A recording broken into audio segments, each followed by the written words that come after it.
Well, all right. Let's dive into the crypto news. Am I right, my nieces and nephews? Let's see what we've got here. Today's September 26th. What kind of crypto news we have for us? Is it China FUD? Let's see. Oh, of course it's China FUD. Oh, China's ban. Good for Bitcoin? Question mark. I say yes. It is generally good for Bitcoin. Historically, it has so. China's banned crypto like 7 or 8 times now, and every single time Bitcoin and Ethereum keeps chucking up, keeps chugging away. Now you always got to ask yourself, why is China banning it? Well, it's because cryptocurrencies are leading to more independence. They don't like that it treats people equally, regardless of money, power, status, race, religion. They don't like that in China. You know how they have the China rate system or whatever it is, like the scorecard for all Chinese citizens. I've also heard they've gone one step further. If you're in a major city in China and you are not a property owner, if you're renting property in China, you can't use all the same services in China. And so they really are like trying to separate the haves and the have-nots. And something that Bitcoin does generally is it uniformly spreads it out. If even if you're poor, if you're a huddled mass, doesn't matter. Bitcoin is for you. All you need is a cell phone, and you can be your own bank essentially. And so China does not like that.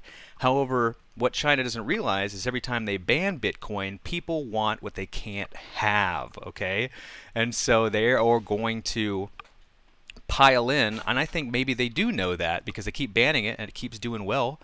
And yeah, it's just I don't know why they're doing it. Maybe it's because they know that it'll have the opposite reaction on it. Maybe they get the short-term dip, then they buy the dip, knowing full well that people will jump back in full force you know whenever they realize that China banning Bitcoin isn't necessarily. I don't live in China. What do I care if China bans Bitcoin? I'm buying the dip. That's what I'm doing in America. And what's more is even if America starts banning it, well, I'm going to start eyeballing an exit out of here, honestly. And I think major countries know that like if they ban it, some other country will make it as big as possible. And that's why I have another news article here that Ukraine is the latest country to legalize Bitcoin as the cryptocurrency slowly goes global. So we're having more and more countries starting to adopt it full on. While China's doing a full kibosh on it, other countries like El Salvador, Ukraine, a lot of the South American and African countries are starting to just make it the currency. However, I'm reminded of the war in Iraq. For those of you who are not familiar, we, United States of America, went to war with Iraq over oil. We want to say it was terrorism. We want to say it was Saddam Hussein was a tyrannical dictator. But really, it was all about oil. And why was it all about oil? Well, Saddam Hussein decided to start doing all of his oil transactions in the euro instead of the US dollar. Now, historically, large countries who have massive oil reserves will do selling of oil with the US dollar. But as soon as Iraq decided to start doing it in the euro, that's when Big Daddy America said, not up in here, we're going to drop bombs all over your country. They did, they took it over, and now all of that oil, the fifth biggest reserve of oil, is now being done in the U.S. currency. Multi-billions, I think it's like 20 or 30 billion dollars per year of oil is being sold out of Iraq, and they wanted to make sure that was all being done with the U.S. dollar. Now, whenever we see countries like Ukraine and El Salvador starting to make Bitcoin a legal tender, that's just for small transactions, for retail investors, blah, blah, blah. But what if it snowballs to the point where they're using Bitcoin for their oil transactions? Now, I know that's a huge leap, and that's maybe a decade or so out, but let's seriously engage on that. Saddam Hussein decided to convert from the US dollar to euro, and that was enough to start a war. And so what if one of the oil companies, what if the big oil reserves of the world says, you know what, we will only buy and sell oil using Bitcoin? Now that is something I think would really awaken a lot of eyes and springboard the price into absolutely insane new all-time highs we can't even dream of, especially when they're doing multi-billion-dollar oil transactions with Bitcoin. What? But that's just where my eyes and ears go. I'm the neighborhood fun uncle. That's the kind of stuff I think about, I speculate about here with my fellow Lad City lads. So, just that's kind of what I'm thinking as I'm seeing these countries start to adopt it. Like maybe that is the general direction. Right now we're just buying Snickers and Kit Kats and maybe a Coca-Cola and some soufflés down at the malt shop. But what if it keeps going? What if we start buying our iPhones with Bitcoin, or we start buying our cars with Bitcoin, or our houses with Bitcoin? All of our 401ks are in Bitcoin. Then oil. That's the big one. That's the big hurdle, is Bitcoin.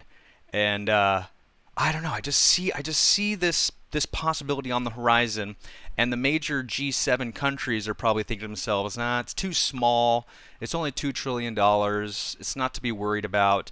But if it gets to $10 trillion and it becomes a force to be reckoned with, and then all oil transactions are redone with it, that's something that will really piss off the military-industrial complex. And so right now it's still in kind of the playful territory. These smaller countries are using it, but I don't know.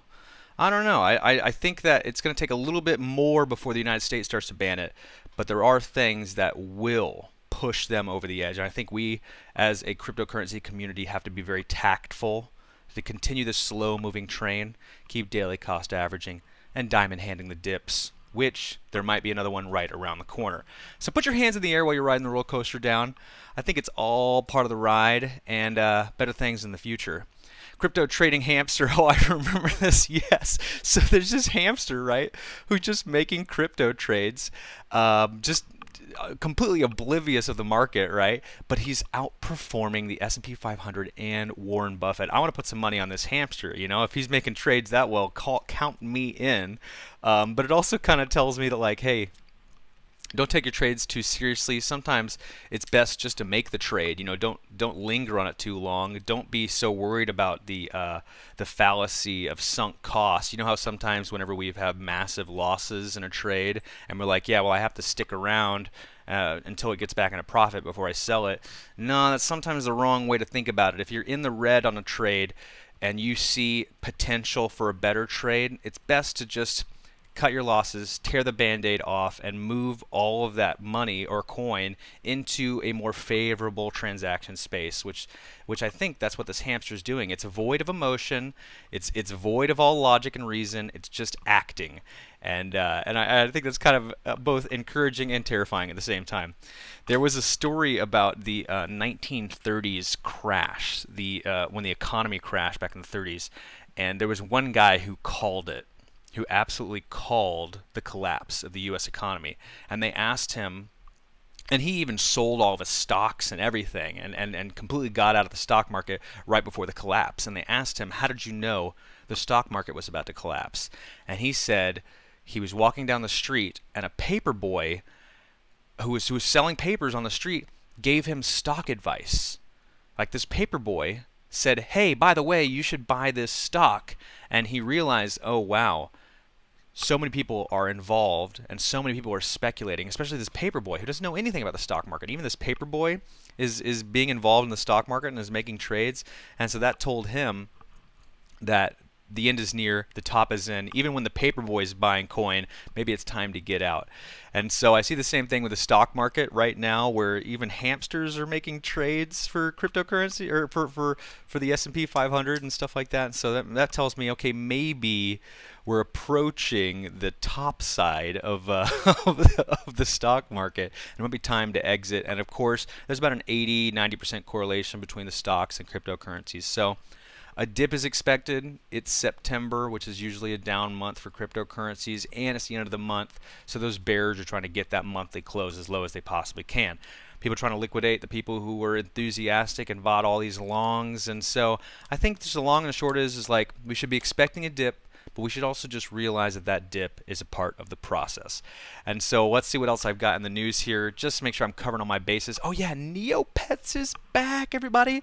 Neopets is back. Yes, I'm a millennial, so this brings back a significant amount of nostalgia for me. Neopets was like one of the first Web 2.0 sites. We could go in, you could get these Neopets. It's kind of like Pokemon and stuff, but it was all website UI based stuff. And so this really rings a lot of serious bells with me, and the fact that it's now going to be an NFT makes me think, oh, this is going to be explosive, absolutely explosive, because a lot of the millennials who, like myself, who are very nostalgic about Neopets, those people now have a lot of money.